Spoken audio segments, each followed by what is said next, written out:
Hello everyone, welcome to the mini blog. Happy New Year to all. আৰু মই ইয়া দেখুৱাবলৈ ওলাইছো আমাৰ 31st নাইটটো আমি কেনেকৈ সেলিব্ৰেট কৰিছো। পুৰা মই মছলা বটি আছো, ইফালে কেক বহাই দিছো আৰু লিলি এইবিলাক কাটা কুটা কৰি আছে, সঞ্জয়ে মুৰ্গী মাংস বনাই আছে আৰু মানে সবে আৰু এনজয় কৰি আছো আমি। তাৰ পিছতে আহি গ'ল আমাৰ সন্দেশমিতা আহিয়ে গাহৰি পুৰি খোৱাত লাগি গ'ল আৰু নিহালে খাই আছিলে, কিন্তু তাৰ মাজতে কাৰোবাৰ ফোন আহিল গ'ল উঠি, কাৰণ আমাৰ চেনিৰামৰ ফোন আহিয়ে থাকে।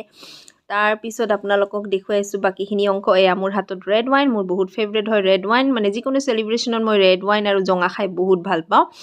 আৰু কোনোবাই বেয়া পালে উপায় নাই, মই ইমান মদাহী নহয়, আচলতে ইয়াতে আমাৰ কোনো মদাহী নহয়, চবে সেলিব্ৰেশ্যন বুলিহে খাইছোঁ।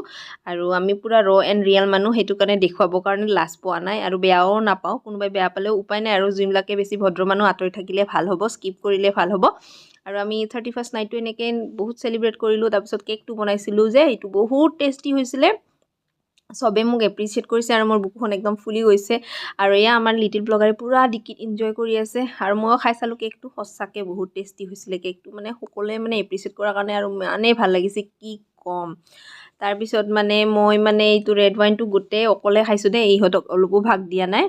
তাৰপিছত আমি বহুত ডান্স কৰিছোঁ। আপোনালোকে আমাৰ গোটেই ফুল ব্লগ দেখা পাব স্কাই লাভাৰ মম ডটাৰ চেনেলটোত আৰু নেৰচুন চেনেলটোত, আলামালা ব্লগাৰ চেনেলটোত। তো সবে ছাবস্ক্ৰাইব কৰিব বুলি আশা ৰাখিলোঁ, চাব বুলি আশা ৰাখিলোঁ। Thank you so' much, bye by.